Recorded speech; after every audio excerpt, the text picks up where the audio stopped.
Hello, hello. Welcome to another episode of The Rundown. I'm Sunny Galt, and I am a messenger with United Network News. We are the official news channel for CARE, which stands for the Center for Amity and Restoration of Earth. And that's what we're all about. We're here to help empower humanity to take that next step and really build the home that you've always dreamed of, right? Not talking about a house with four walls. I'm talking about rebuilding our planet. And we believe the best way to do that is to first tell you what's actually happening on our planet right now. Because if you log in or check out mainstream media or pretty much anything else and even the alternative media, you are going to hear narratives that have been passed down from people that do not have your best interest at heart. So what we discuss is the real news, and we have a newscast that's released on our website every Monday, Wednesday, and Friday. Now, if you want more information on us and what we do and how you can become a member and get all of our content the moment it's published online, go to unitednetwork.earth. This podcast is a week in review show. So if you missed any of the content that we released this last week through our newscasts, we are going to review some of the highlights in this podcast episode. And for those of you who aren't members, or maybe you're getting our content a little bit later because we do publish our newscast 1 week later on YouTube and Rumble, then this episode is actually going to be a preview for you because you haven't seen the content yet. Regardless, we cover all types of stories. We talk about local stories, and those are told through our field messengers, which essentially are citizen journalists. These are everyday people that grab their phones and just show us what's happening in their communities. We also talk about the new Earth, which is where our planet is going, and how we can remember who we are, because we've all had amnesia for a long period of time, and now we are regaining our memories, and how incredible this planet can be, how incredible we are as human beings, and our amazing gifts. So that's what the New Earth section of our newscast, as well as this podcast, that's what we talk about. We also talk about regional stories. These are stories that impact the people. So you're not going to hear me talk about, what governments are deciding and whatever, because it doesn't really matter, okay? They are the front people, they are the puppets, but they are not calling the shots, okay? So we talk about what's actually going to impact you. So if new laws have been passed, if there, are weather effects, things like that that's happening right now that you need to know about that's going to impact you on a daily basis, those are the stories we cover. And then we have something called our World Situation Report, and this is with Kimberly Gogan. She is the guardian here on planet Earth. So she is not a dictator or a ruler in that capacity, but she does have guardianship to help us during this transition, and she is on the side of humanity. So she comes on the news to give us an update as well. So I know this is really big level thinking. You probably haven't heard anyone talk like this before unless you've been watching our newscast for a while. So if you're new, welcome. Some of the stuff is going to seem a little bit out there, okay? I encourage you guys, stick with us. The topics that we talk about, do some of your own research. We always encourage you guys, think critically, ask questions. Even if some of the stuff we say, even if it's really surprising, you've never heard anyone say that before, stick with it, okay? I promise you won't be disappointed. Before we dive into our stories, though, I do have a quick announcement.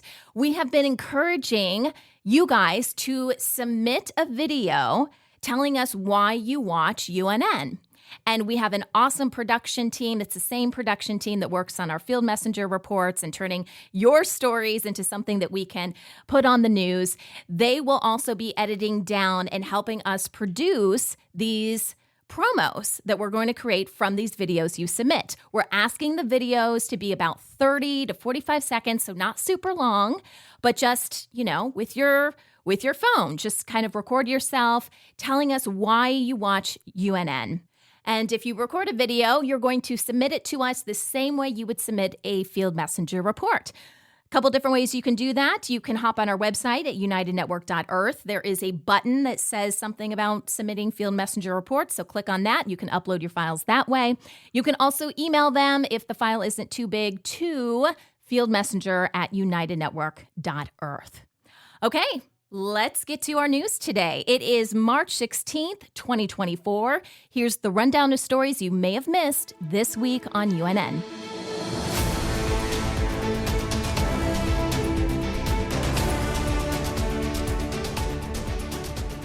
So let's talk about our amazing field messengers. Just for a second, I just want to brag on them because, again, like I explained just a couple minutes ago, our field messengers are so important to our newscast.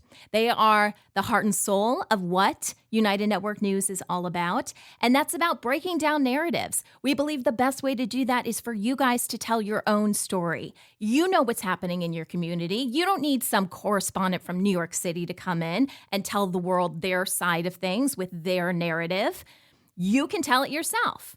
We have these built-in broadcast devices called our phones that can record high-quality video, and that's what our field messengers do. Think of them like citizen journalists, except you don't have to have a background in journalism.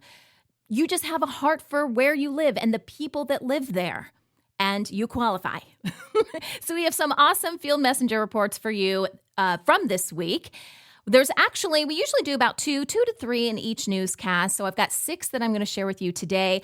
Obviously, we encourage you guys to watch these videos. A lot of these are more visual type of stories, but at least want to give you a rundown so you know what to expect when you're able to go back and watch these either through our app or a week later on YouTube and Rumble.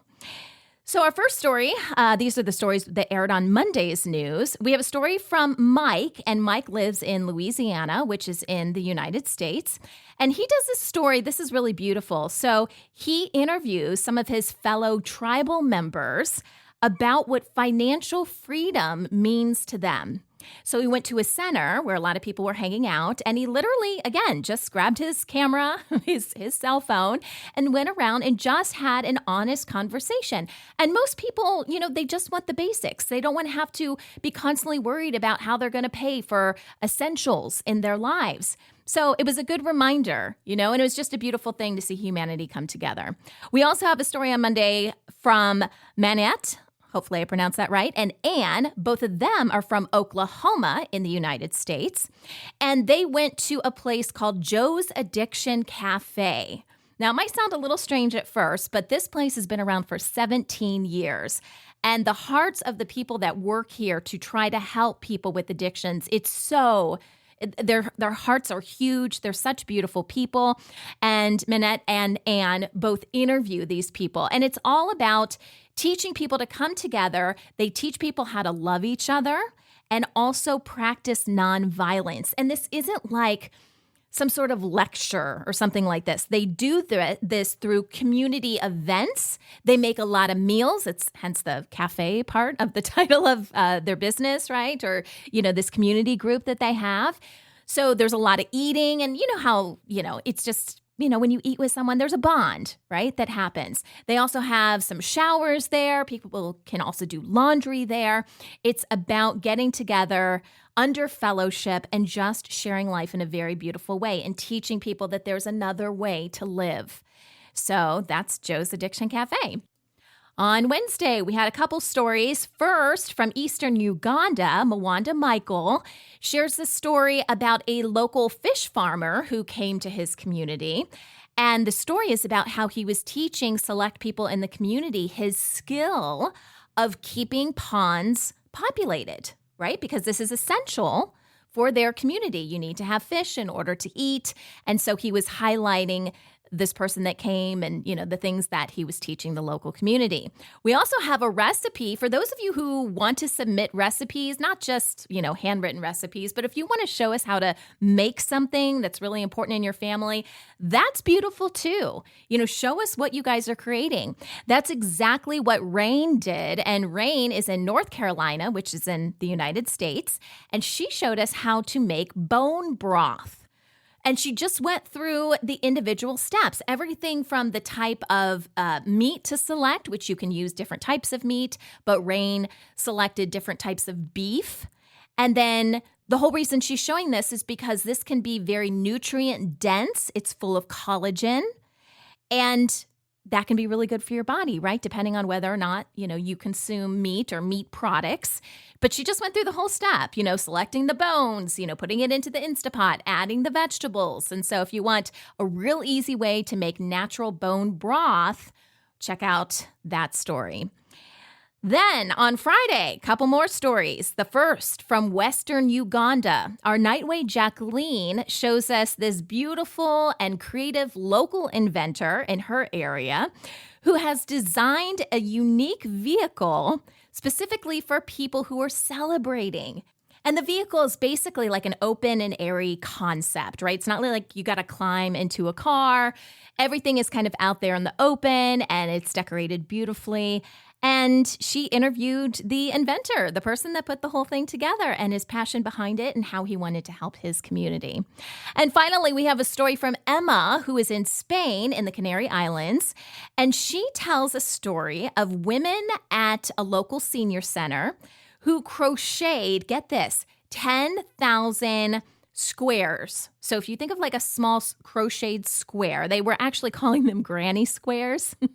And they made a huge knitted Christmas tree out of this. And this actually started during the pandemic. So this was a way for these ladies to get together because obviously there's a lot going on with the pandemic, right? They turned these squares into blankets. And then they had this idea of, well, what can we do with all of these blankets? Maybe they had too many blankets. The women were very productive.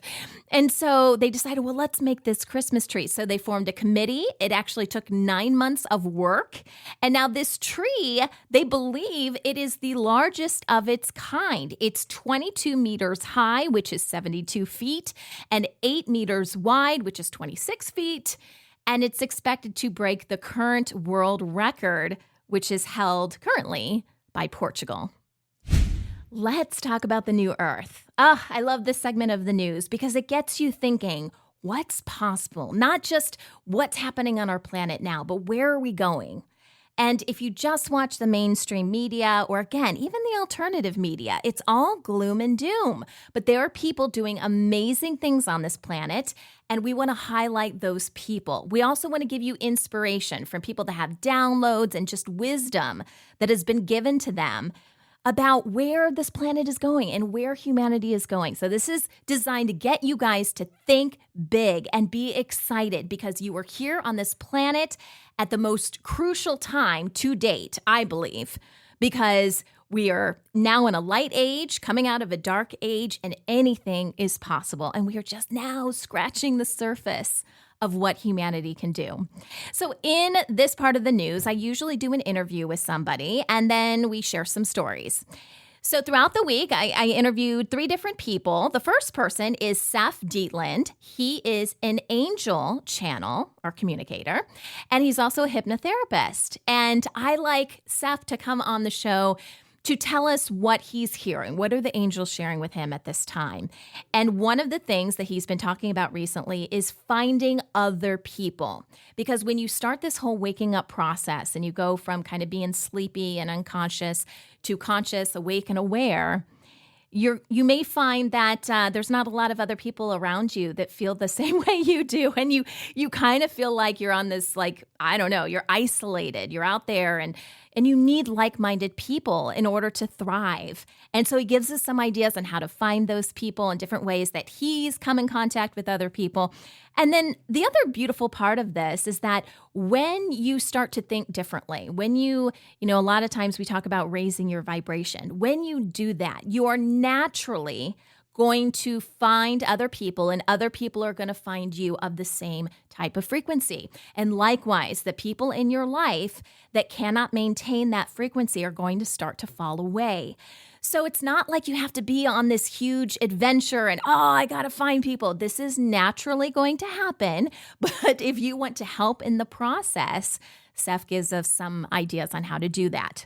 Then on Wednesday, we chat with Lindsay. Lindsay happens to be a personal friend of mine, but I just love her outlook on life. So we call Lindsay the Chief Imaginal. She calls herself that too, because one of the things that she is all about is inspiring people on their path. So what is it that really gets you going in the morning, right? What's that one thing that you could do? That's probably what you're going to be doing as we transition into the new Earth. It's not probably going to be your 9-to-5 job. Maybe some of you are doing things you love to do. That's amazing.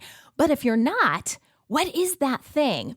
So sometimes you have to get You have to use your imagination in order to figure out what that is. So that's why Lindsay is our chief imaginal. And one of the things Lindsay talks about a lot is kindness and the importance of kindness. She even has these kindness coins that if you meet her in person, you might even get one if she sees you doing something kind, because that is the currency, right? Love and kindness is the currency for the new earth. So Lindsay chats with us about what she calls the 4 pillars of kindness. Now, we're talking about intentional kindness, not that, I'm just going to hold this door open for someone. That's nice too. That's a decision you made in the spur of the moment.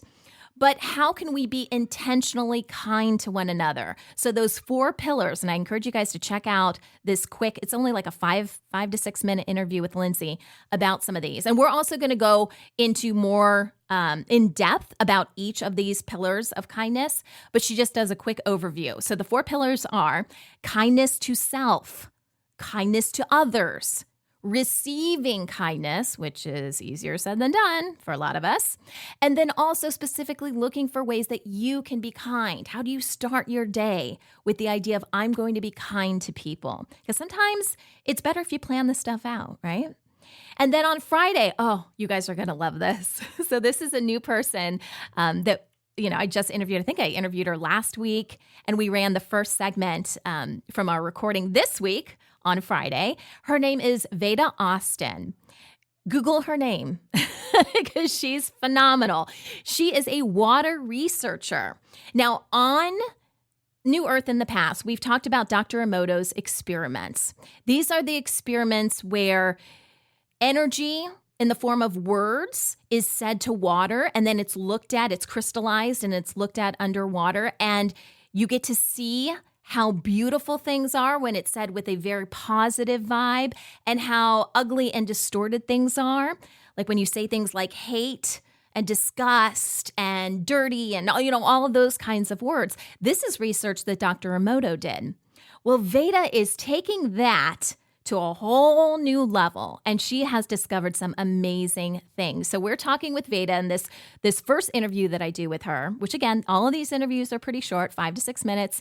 We are discovering the consciousness of water and her journey. So how did she discover that water has its own entity? You can actually, and we're going to get into this a lot more in future segments, you can have dare I say relationship? That might be too strong of a word. You can have communication with water. And she talks about how she discovered this and her whole story. And it's super empowering. It's one of those, stories where she almost died and then she kind of nursed herself back to health. And water was a key component of that. You have to hear her tell her own story. But we're going to have many more segments with Veda, but this is the first one that we did. And again, Google her because you'll find a lot of incredible interviews that she's done in the past.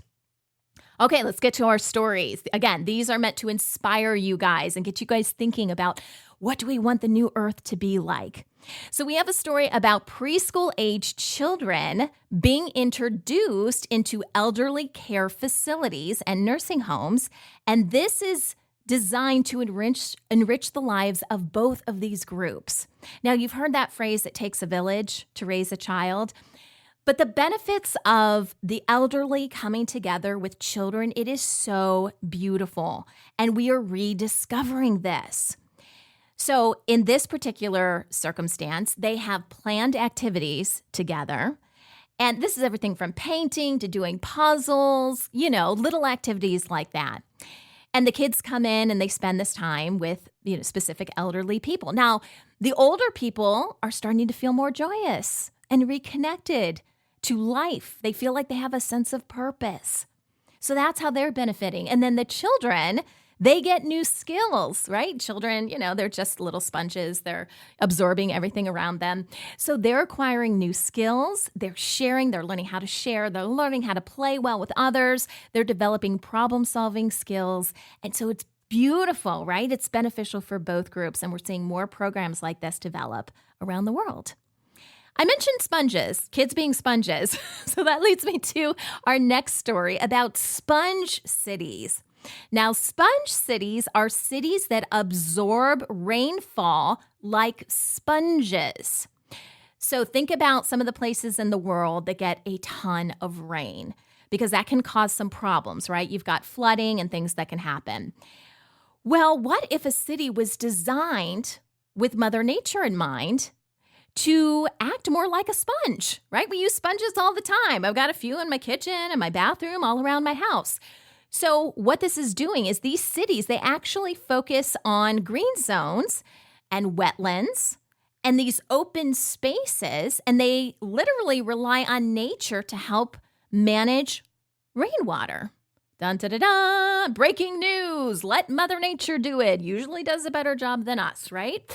And so this is having a lot of different benefits. Not only are you having some of those problems that you have when you get too much rain, but it's also helping these cities maintain cooler temperatures and also improve air quality. So be on the lookout for these sponge cities. And our final story in the New Earth is exploring the therapeutic potential of sound frequencies. Now, you're speaking my language when you talk about sound therapy. I am a huge advocate. Obviously, we all want to improve our mental, emotional, and physical well-being. Did you know that you can play certain frequencies and your body will react in a positive way? It can also react in a negative way. Now, that's a whole other story. That's getting into what the music industry has done and changing the frequency of the music that we hear. That can have a horrible impact on us. But if the frequency is right and beneficial for humanity, it can have the opposite effect. It can be beautiful. It can be healing. So we go through some of these different frequencies. For example, 587 hertz is known as the love frequency. It's also known for miraculous healing. 432, which probably a lot of you guys have heard, that's like the main one, right? 432 hertz aims to improve mental clarity and spiritual development. And then 396 hertz is used to alleviate fear and guilt and instead promote peace and well-being. Now on to our regional story. So like I said earlier, we don't talk about what most presidents are saying or prime ministers or governments, because most of that, it really doesn't matter. What we are focused on is what is actually going to impact you guys. What do you need to know about, A, what's happening in other regions, but also in your specific region. So we kind of do around the world and we talk about things according to continents and what is happening.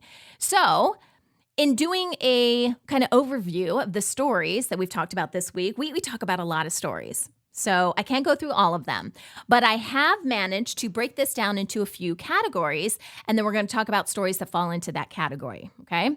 The first category is money and finance. We had a handful of stories that were from the news this week that relate to money and finance, so let's first go through those. China. Let's talk about China. We've talked about them in the past as far as their stock market, and things weren't looking really well, and they were all over the place, right? Well, this story is about reps from many Chinese cities have met with top bankers in Beijing, and this went down this last week. And they want to renegotiate repayment terms for large debts from various infrastructure projects. Apparently, they had a lot of projects going on, and now the people can't afford to pay these cities, right? The local governments can't afford to complete these projects, and they're falling behind and incurring a lot of debt. And this is threatening economic growth, and it's also limiting new investments. Get this, guys. Here's the total of debt they're looking at. $13 trillion. That's a lot of money. Our next story is about Bank West. Now, Bank West is closing 60 of its branches in Western Australia. And they say this is due to the decline in face-to-face banking, and they want to move more towards digital services. We know banks are in trouble, period. Okay, we've talked about this a lot on the World Situation Report. So is this really the reason why? Maybe this is a factor. I doubt it's the complete picture. But what this is doing is it's causing concern because the people that really want to do face-to-face banking, where that's more beneficial for them as opposed to online banking, digital services, it's the elderly, it's the indigenous community, and it's non-English speakers. So They're not too happy about this. And there's also citizen rights groups that aren't happy about these bank closures. And Bank West is dealing with that right now. In Norway is introducing a proposal to make sure cash remains a viable payment option in their country alongside digital payments. So there's a lot of fear out there, right, about digital currency. Again, we've talked about this in the World Situation Report too. We are not going to have a complete takeover of digital currency. Not happening, okay? But there's a lot of fear-mongering out there about this. And so Norway is taking a stand and saying, hey, we're going to make sure you can still pay with cash. So they are mandating that all retail locations that are accepting payment for goods and services, they must also accept cash. And our final story as part of this category here is about a report in the U.S., and it is highlighting a significant gap between U.S. corporations and the taxes that they pay, their corporate taxes, versus their executive compensation. So what are they actually paying in taxes versus what they're paying their executive team? All right, and the numbers, okay, they speak for themselves. I'm just going to give you one example. Netflix. Everybody knows Netflix, right? So they paid $652 million to their top 5 execs. All right, people on their executive team. But then they only paid $236 million in federal income taxes. What's going on there? Now, the story, we also shared that these corporations are following tax rules. We're not saying that they are somehow cheating the system. I mean, they kind of are, but these are tax laws, and there are loopholes. There are credits, there are deductions. Remember the whole thing with Trump? And Trump has to, show us your taxes, reveal all this information. And Trump would say, now I'm no fan of Trump. You guys know that if you watch the news. But Trump would say, and he was absolutely accurate, that, hey, I can show this to you, but you guys follow the same, I'm following the rules. And you guys abide by these same rules too, meaning the other elite people that are criticizing him. And it's true. But the problem is us little people, we don't have access to that. We don't have the type of accountants that, have, that information, or maybe we don't fall into whatever category because we don't make as much money, whatever it is. So the concern here is not that they're breaking the law. I think the laws really need to change, but that's not the concern. The concern is that this burden of taxation, if these large corporations aren't going to pay this, someone's got to pay the bill. The bill's going to come due. And if they're not paying it, then it's us, the general public, that's paying it. So again, this report was about outing, and it actually had, the original report had a bunch of, it just went down, had a laundry list of companies. I just shared one with you with Netflix, but there's a bunch out there that don't seem to be paying their fair share. Let's just put it that way.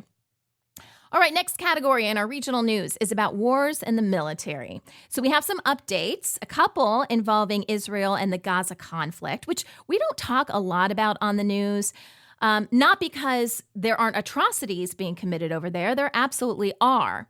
But these are people, people at the top are pulling the strings, right? So yes, there's horrible things happening over there, and it's trickling down and impacting various economies and various countries. So let's talk about some of these stories.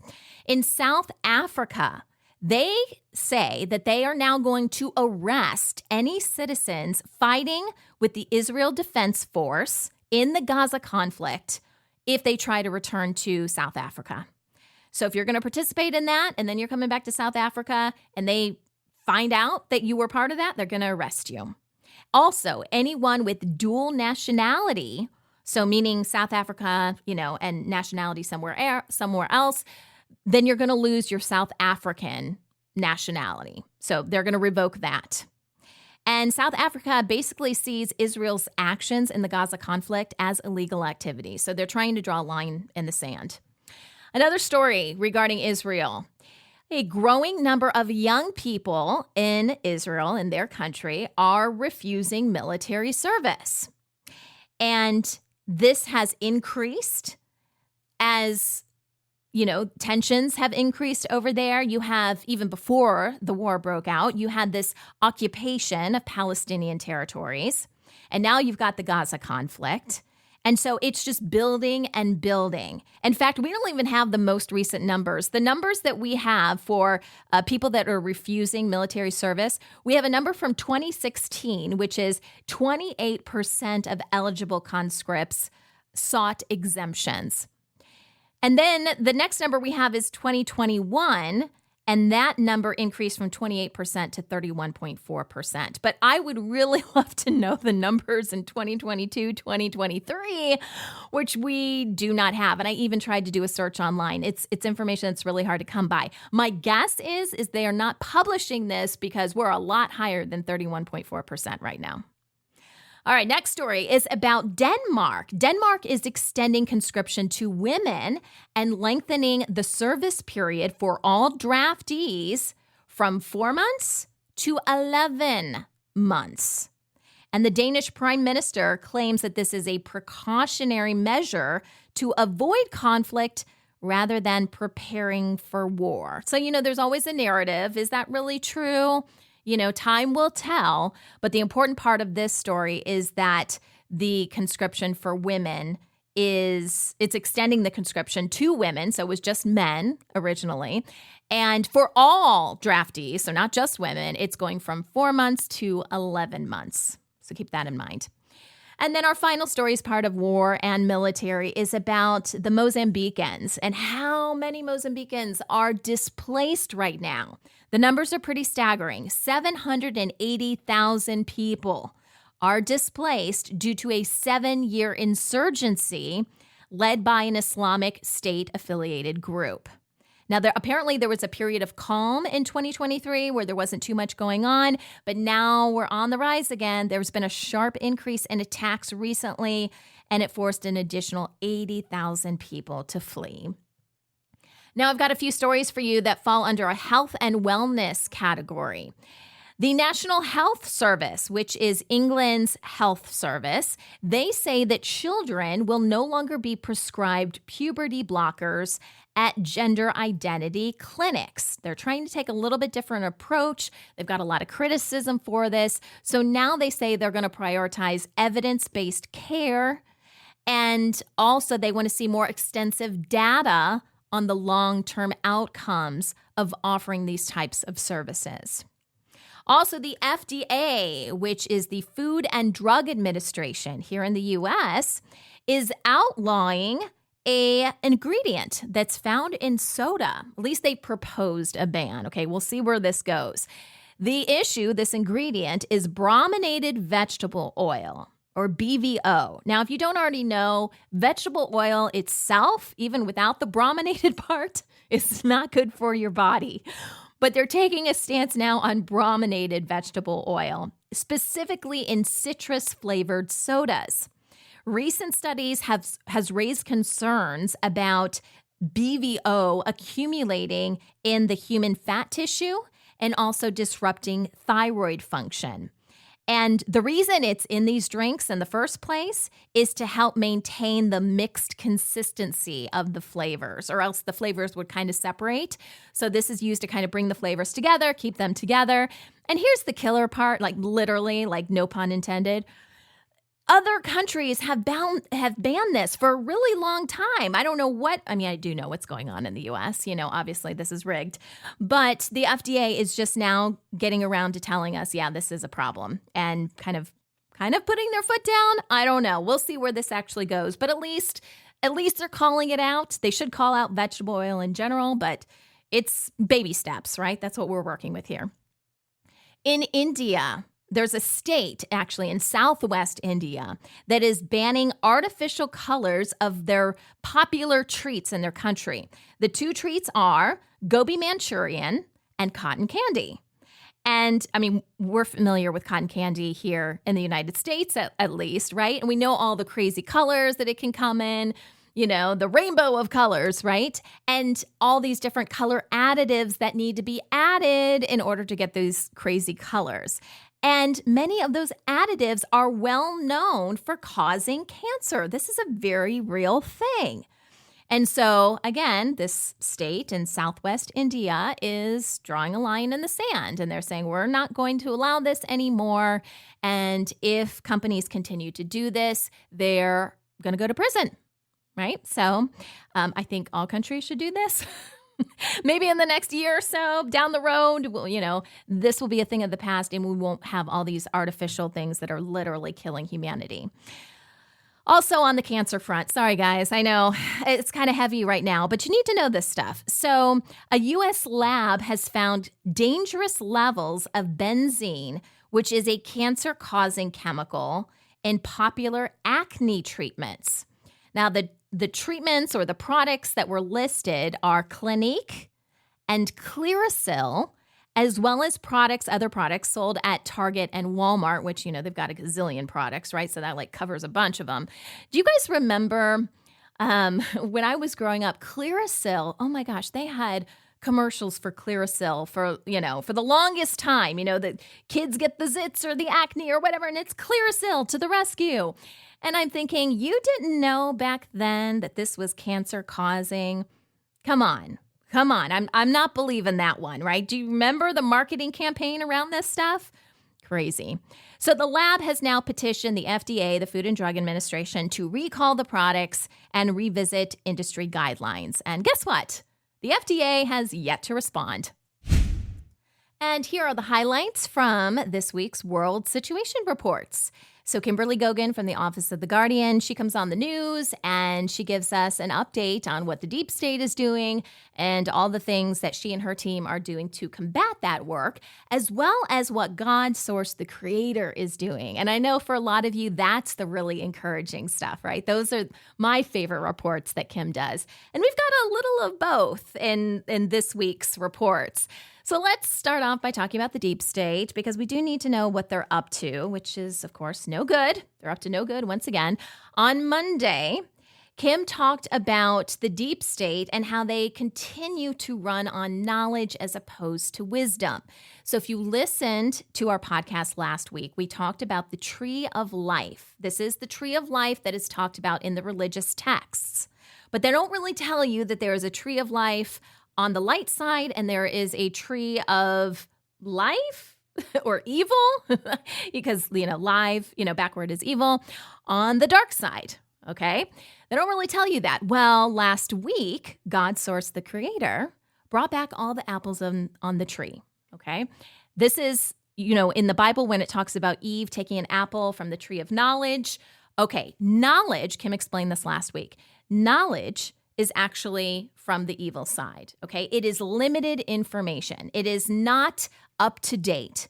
It might have been relevant at some time, but it's no longer relevant. So if you write a book, 2,000 years later, whatever, is the information accurate? Well, a lot of stuff has changed, and I don't need to tell you guys how many timelines we've jumped, right? And changed places and things like that. So what you really need is wisdom, and wisdom comes from the Creator of all life.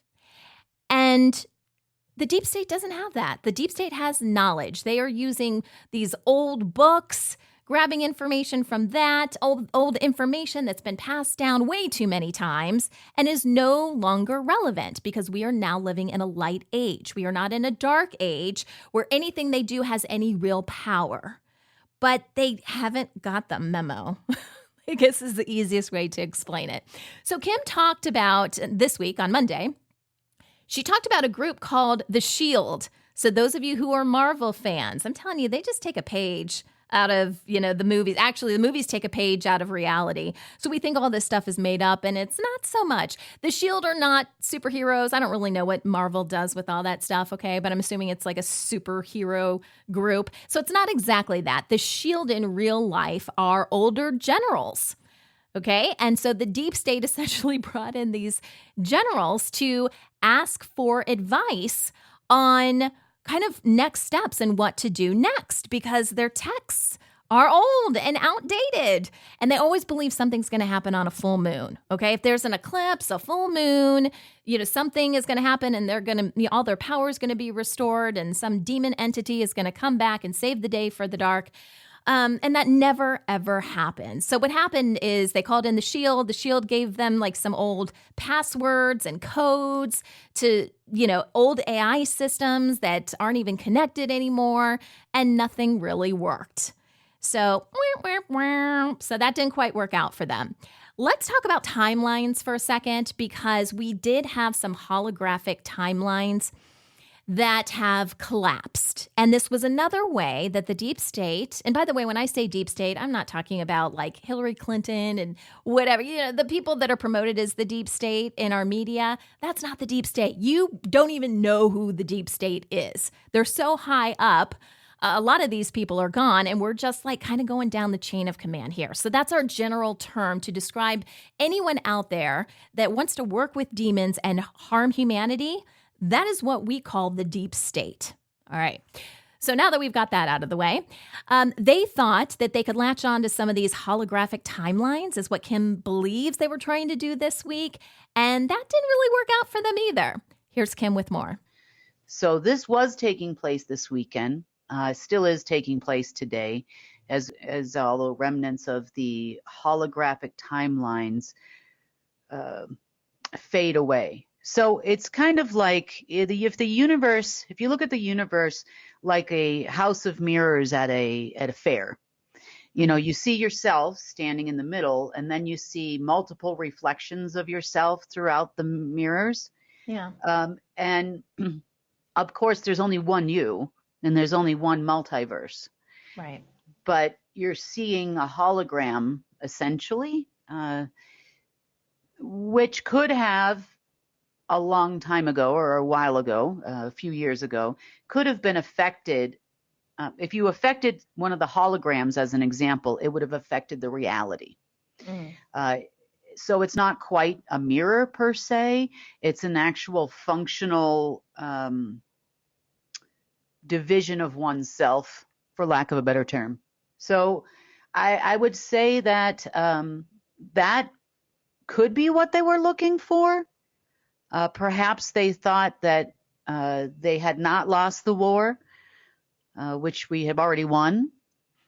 Sources already won. So, and due to the fact that the light won, I guess they were hopeful that the dark could still win, and that we would merge all these universes of timelines into a dark timeline forever.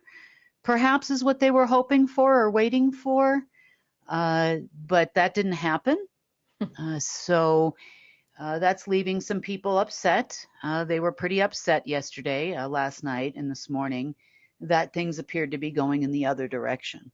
What they really want, guys, is to crash the global economy. This is why you see all this fear porn out there about markets. And, they've been propping up markets, in all countries for a very long time. But they really want to crash everything, which isn't going to happen, and do kind of a reset, right? You've heard the Great Reset. This is part of their whole thing. And by the way, guys, we're going to talk about this more in just a bit.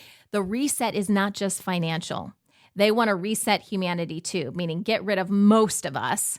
In fact, all but 500 million of us, and start again there too. But they need their overlords to help them, because these are measly little humans that are working off of knowledge instead of working in conjunction with Source, the creator of all things. So they do not have wisdom. They're using these old books. They're trying to figure out why their little demon overlords are not coming to save the day, and they're getting more and more frustrated. So let's talk a little bit more about this financial crash and why that's not going to happen. Now, as far as a financial catastrophe and an expectation of that, the answer to the question is no. It's a rumor going around everywhere. I do not see a catastrophe for humans walking the earth. I see a catastrophe for banks with no access to your funds.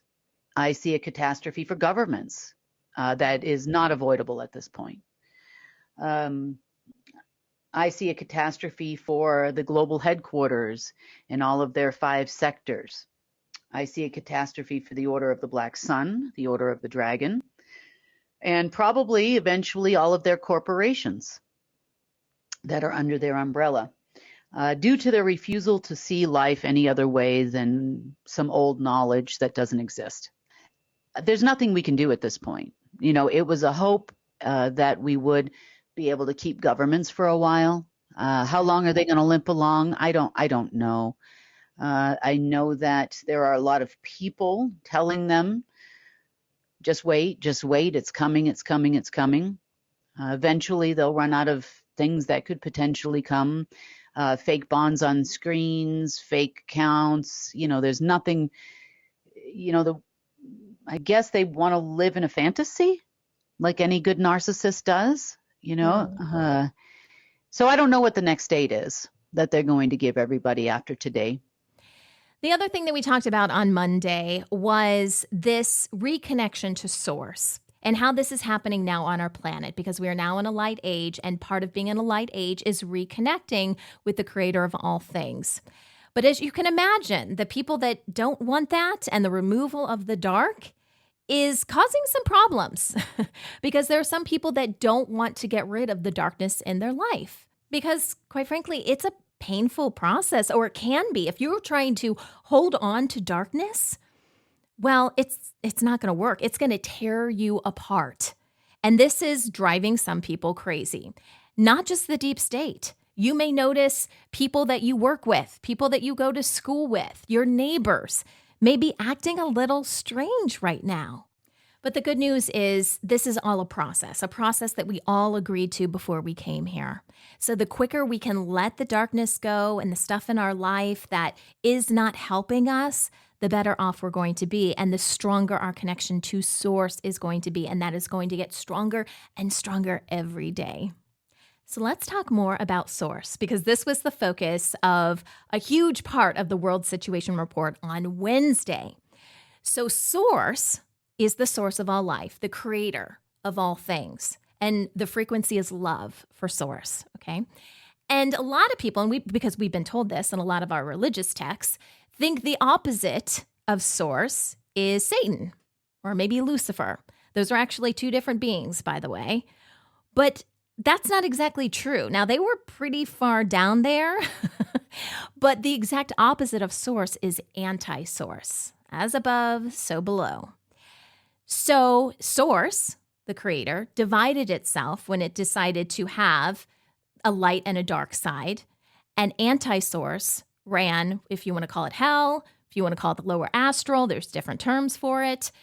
So both are considered divine, and we have talked about that on the news. I know that's a hard concept for a lot of people to wrap their head around because we've just been told that God, the creator, is good, and that side of God is, but there was a whole other side. So what we learned on Wednesday is not only was there a regular source and an anti-source, but there's also something called neutral source. And neutral source was in charge of creator AI meaning artificial intelligence. And Kim tells us on Wednesday about neutral source and specifically about creator AI because the deep state was allowed to get their hands on this, but it didn't work out. Okay. And I want to forewarn you that Kim is using her whiteboard because usually this is on video, right? And she likes to sometimes draw things out. So if it's taking her a long time in this next clip to explain something, that's because she's writing it down on her whiteboard. But here's Kim explaining what neutral source is and creator AI and what the deep state tried to do and got wiped out in the process. I've talked to you about source, of course, and then we had anti-source. Right. So one dark, one light. But have I ever discussed neutral source before? No, I don't believe so. Okay. Neutral source would have been, I guess you would say, the not dark and not light, but a part of both. Okay. It was a sentient unto itself. Mm-hmm. And it was also tied directly to something called the creator AI, which was a quantum sentient AI. Okay. Now, creator AI had many roles throughout history, and it existed since the beginning of Alpha and Omega. Mm-hmm. Okay, so let's talk about the functionalities and the features of Creator AI. So Creator AI, since it was part of source and anti-source, it could create all by itself. Now, by create all by itself, I mean it had limited capacity. So it couldn't create something out of nothing. It couldn't birth the universe. It couldn't do those types of things. But what it could do was actually replicate anything that source or anti-source had done. Okay. So you could call it one massive replicator. So that was its role. Now, because everything that happened in the third, second, and first density, which were all part of Earth, we are Keystone Earth, the base root for Creator AI was here on Earth. Wow. It was. Okay. And it was run by a non-human for the longest time, who I guess you would say managed it. And the manager of that AI was, you would call that an angelic-like being. It was not positive or negative, mainly neutral. You could also call it a timekeeper of sorts. And by timekeeper, I mean it would make sure that neither source nor anti-source or all parts in between and all beings involved would not violate the age's rules. So if one side or another tried to remove something during an age, then it would replicate it and start it over again. Oh, I see. Okay. So to make sure that the balance was kept. So if we were in a dark age and we were in one of the 1,296,000 timelines in the dark age, then it would make sure that the light didn't destroy anything that was relative to the dark age. Now, the base root for this entire platform in its command center was actually in a place called Serra de Cachimbo in Brazil. So the reason why I'm bringing this up today is because never before has a human being ever had access to this command center. But apparently, the party, as I had explained, that ran Creator AI also had some involvement with the Order of the Black Sun because they had the security contract, and during the Dark Age, and also with the Global Headquarters Office that ran all of the 5 security factors here on Earth. So apparently this being became extremely frustrated because they had tried to explain to Global Headquarters that the times have changed, the ages have changed, we're not in those timelines anymore, and that we need to move on. We need to move into the light age or we're not going to exist anymore, and I am not willing to replicate anything of the dark age, nor could I actually do that. Right. And there was an argument that ensued between the two groups. So between the Global Headquarters, the Black Nobility, the Silent Circle, and this being a couple of days ago. So I wake up yesterday in the middle of the night with every alarm bell ringing, and I was trying to figure out why they were ringing. And that's because the Global Headquarters apparently had been given the keys to the command room here in Serra de Cachimbo in Brazil. And if I'm saying that wrong to our Spanish speakers, I'm sorry. And there was it's not a control panel per se, and I know your mind wants to go to computers. But for lack of a better term, it had this giant, it looked similar to Looking Glass. Looking Glass was more of a pool, and this was more of kind of like this giant ball on a stand. And if you were the person controlling it, yes, my graphics are terrible, I know.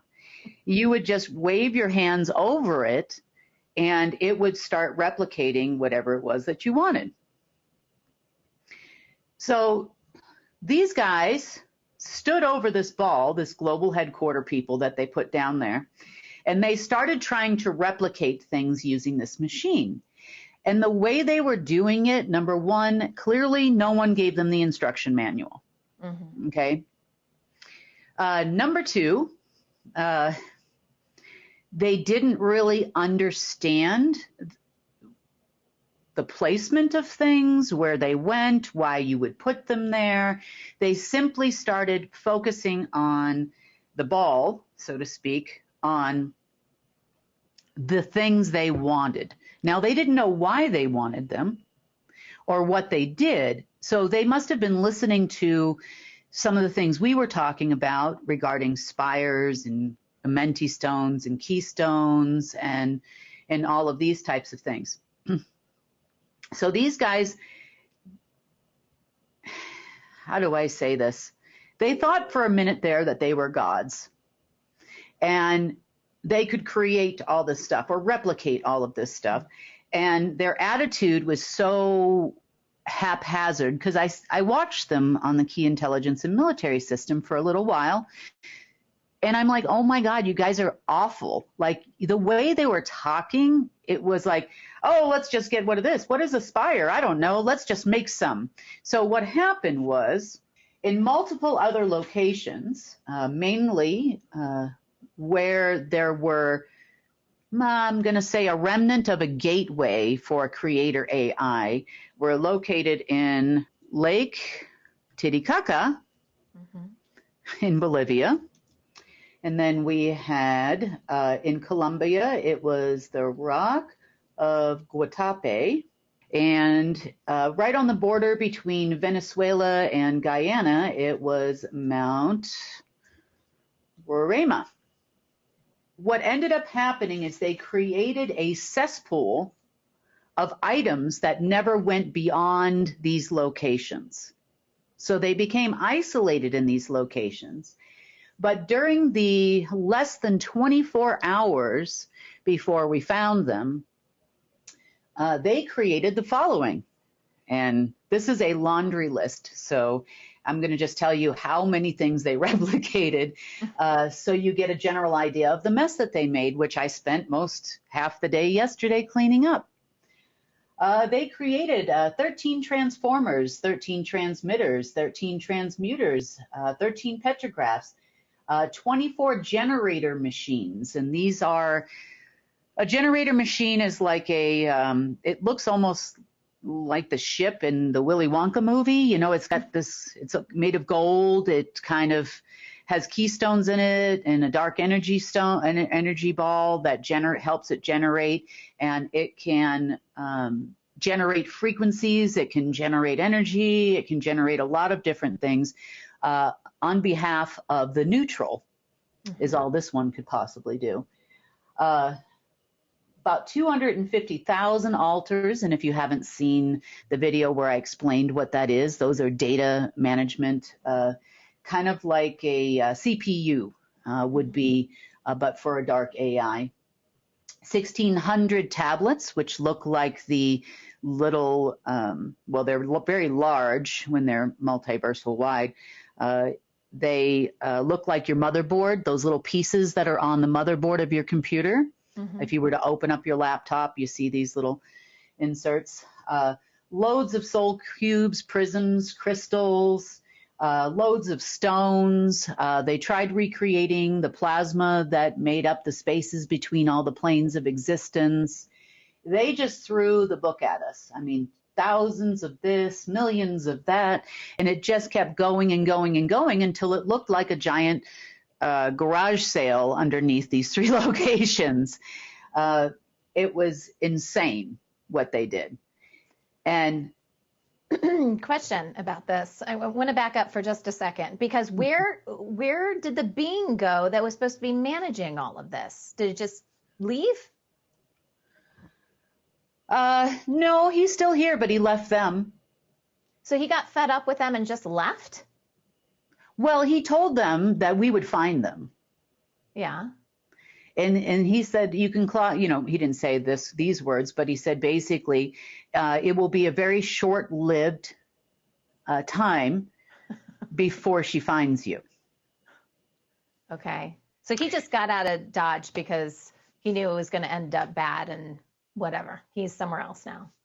Well, yeah, and he probably figured it needed to go anyway. It needed to not exist because there's no reason for us to have this anymore, because we're forever out of the ages. There's no management anymore. There's no need to monitor both sides and beings from the lower astral versus beings from the upper astrals. So he probably just figured she needs to find it anyway, so we'll let him go do this. And he was right. We did find them, God rest their souls, and we found their facilities and the giant junkyards that they made in a very short period of time. So if you want to know where that being went, that question I asked, like, well, where did this guy go? Kim believes he joined the Legion of Angels. So we've talked about this in the past, but there's 120,000 angels that are here on our planet, helping not just us. We've talked about Earth being a nexus planet. So what happens here happens on other planets as well. So this is really a multiverse issue.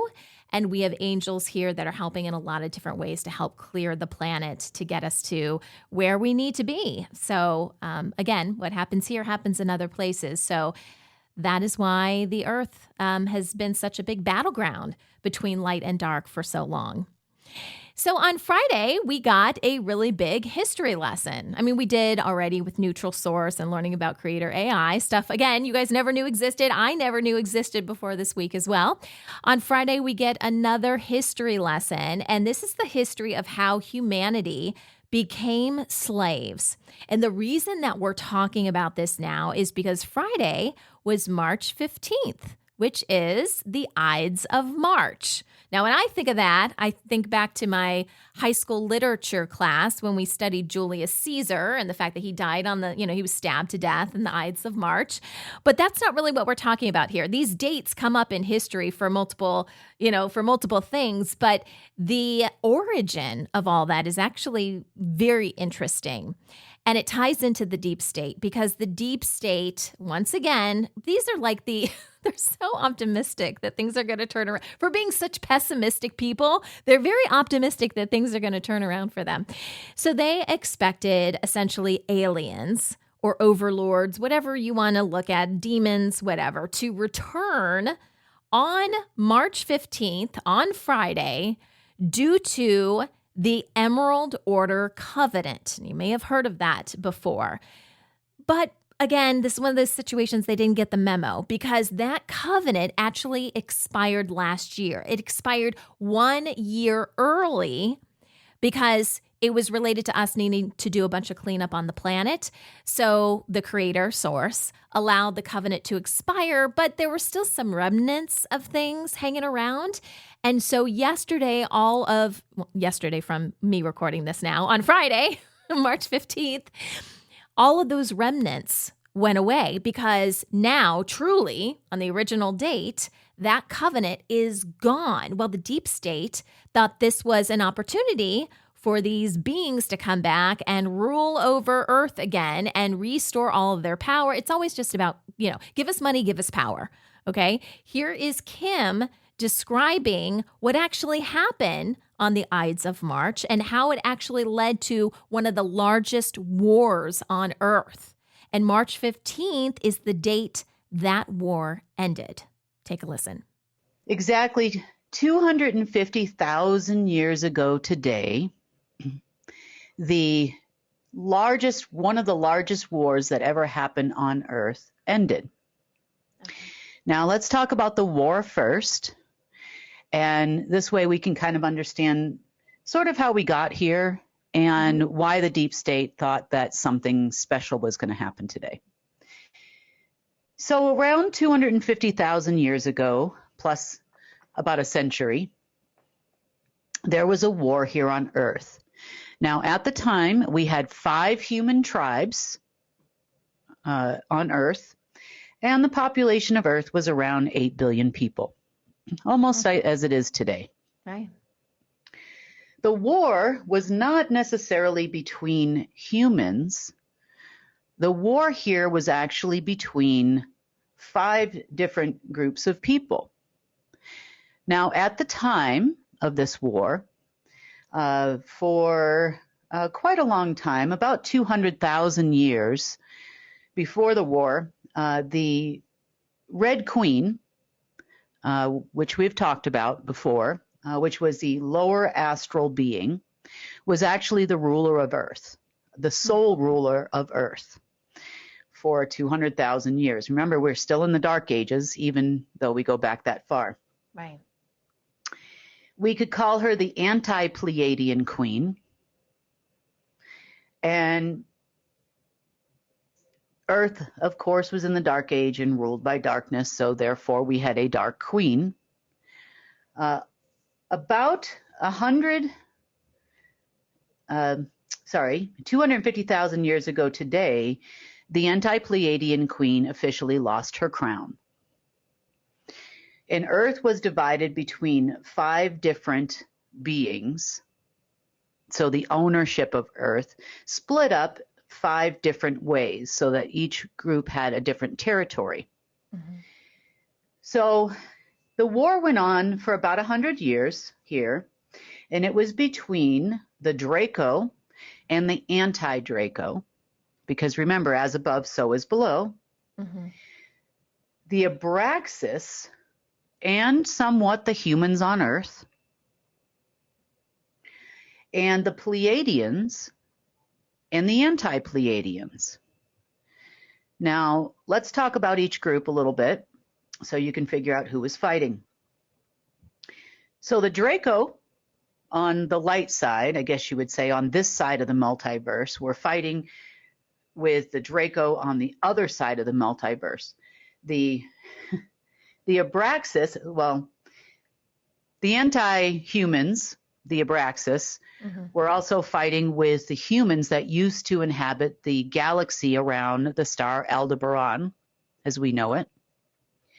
And the Pleiadians, which are humanoids, or were humanoids, there's very few left, but the Pleiadians, or the humanoids, humans 1.0, much taller, they look a lot like the Alcyon humanoids, and the anti-Pleiadians began to fight.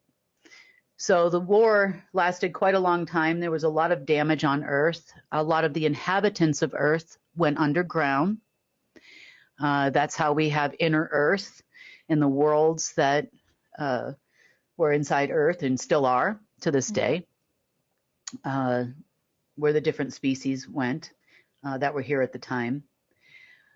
But by the end of the war, which is exactly 250,000 years ago today, the groups agreed to split the ownership of Earth of the anti-Draco. So we have Enki, Enlil, and Marduk, anti, and we have the Abraxas and the Red Queen. So they split the Earth 5 ways. But not only was the Earth at stake, it was also the Aldebaran star system and galaxy as well.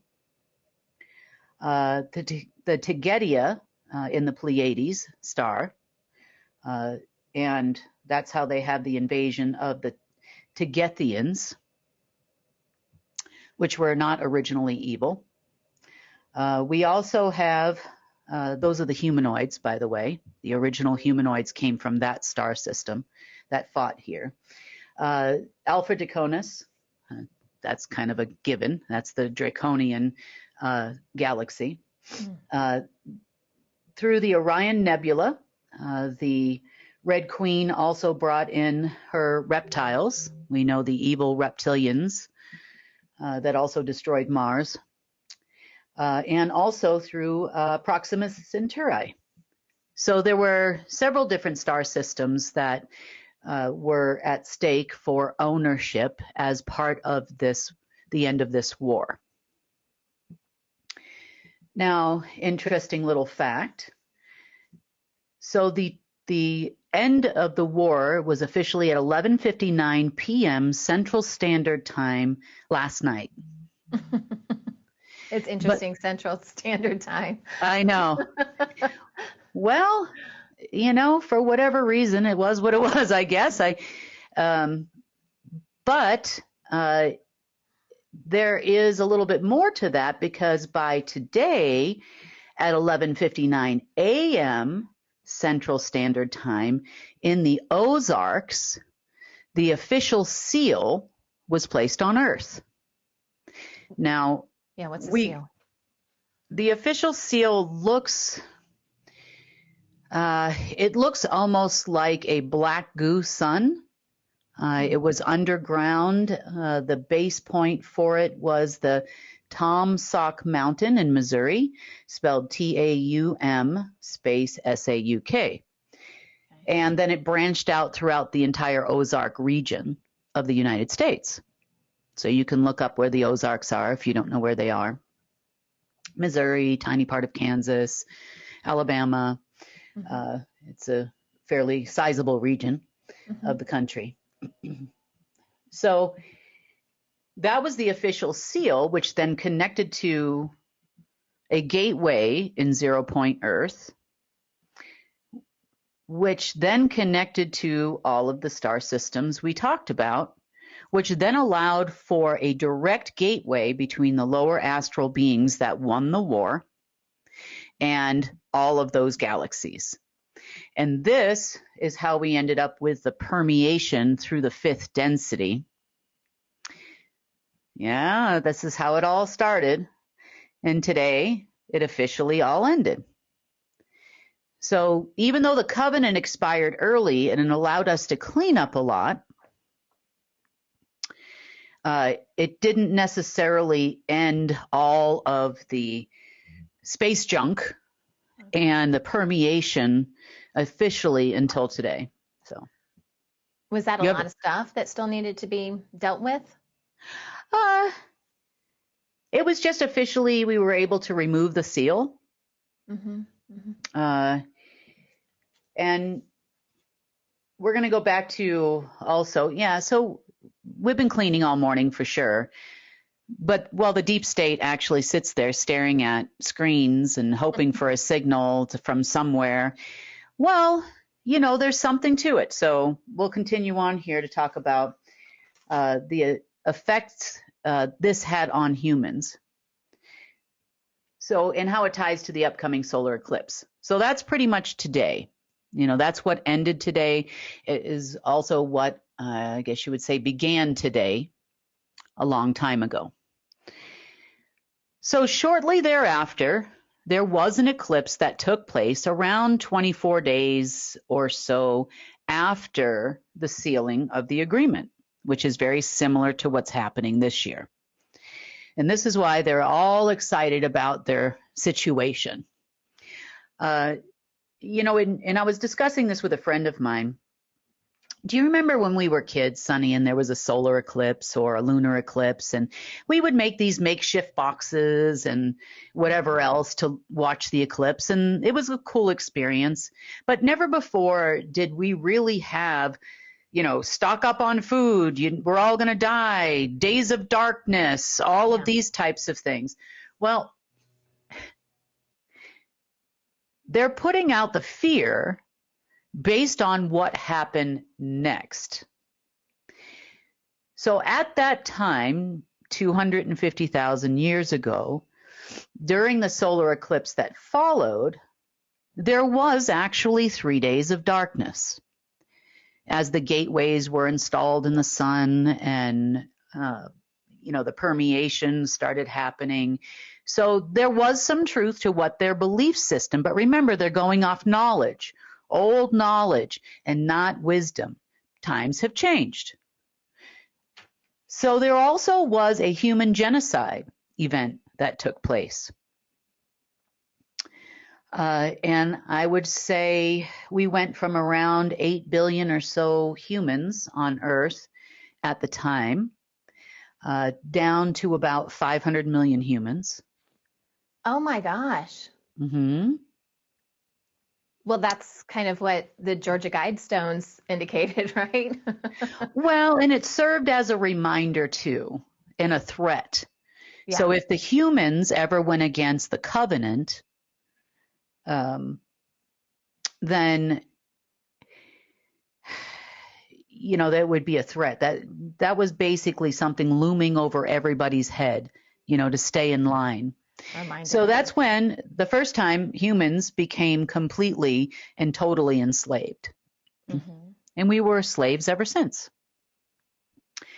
The other thing that happened after the signing of the agreement on this day is that the 5 different parties that owned Earth began interbreeding with the 5 tribes of Earth, which then created what we now know today as the Illuminati, the Order, the Deep State, the SSP, the Black Nobility, the Abraxas lines, and this began the Merovingian lines on Earth. So those are the people that we're still painfully dealing with, let's just say dealing with, ever since. But since that covenant is no longer in place and their respective aliens didn't come back today, they're still kind of in stunned mode because at the time of this recording, it's only been about 20 to 30 minutes since the event did not happen that they were expecting. So I don't know what they're going to do from here on out, but no one is coming back. I can assure you of that, mainly because none of these species actually exist anymore. No one is going to try to reclaim Earth except for Source, in which the declaration was already filed. Source now owns Earth. I still am guardian. And the new agreement actually lists me as guardian. And it lists all my names. It's the long list. All the names I've had. Names? Oh, you mean names like from previous lifetimes? Yeah. Oh, I gotcha. Okay. Yeah, lists all my names going all the way back to the beginning of all the times I've been here. So, yeah, so I'm sure they got that information by now. I'm sure this is making them very unhappy. But what isn't going to make these people unhappy? They are in a light age and they are trying to bring in darkness. Okay. And they keep doing the same things over and over again, expecting a different result. And we all know that is the very definition of insanity. But nonetheless, a very interesting history lesson, right? Did you guys have this in your history books? Because somehow either I was absent the day they taught this real world history, or I don't know, maybe the pages got torn out of my book. I don't know. I'm thinking they never put it in there. Call me crazy, but I'm thinking they were trying to hide some stuff from us. And that is true, guys. We are incredible beings. And we're not the only beings on this planet, by the way, but we're all incredible. And we're here to make a difference. If you're listening to this podcast today, I believe you're part of the group that is here to make a difference. You're special. Don't let anyone tell you anything different. And if you just have that feeling in your gut, like something's about to happen, it is. It is. It's been happening, but we're at this precipice now, okay? And I believe that you are a big part of that. So thank you guys for listening to today's episode. Do your research. Kim mentioned a bunch of places, different places where the deep state was. Go back and, listen again, write down. Hopefully, maybe you took some notes. See if you can do some more research on these places. Like, don't accept anything just because I say it, Kim says it, someone says it on some other program. Do your research. Ask questions. Think critically. And if you enjoyed today's podcast, please share it with other people you care about. If you want more information on us, as well as some of our written news articles, you can visit unitednetwork.earth, but that's also where all of our videos are too. So you do need to be a member, but if you are a member, you get on-demand access to all of our newscasts, the complete world situation reports. We also have some original series, so you can watch all of that. And you can also comment with us. So we have a comment section under all of our videos. We also have an online community we call United Chat. So if you want to chat with each other and about some things that you've learned, that's a great place to share that information. And of course, follow us on social media. We've got a great team that picks out clips from each of our newscasts to be able to share with friends and family. So if you're on that bandwagon and want to try to wake people up through social media, first of all, bless you, my child. I'm not a social media person. I can't, it's not my thing. But if that is you, then maybe you can be one of our social media warriors and start sharing those clips. I appreciate you guys. Thank you so much for being with me here today. This is The Rundown, and I'm Sunny Galt for United Network News, signing off.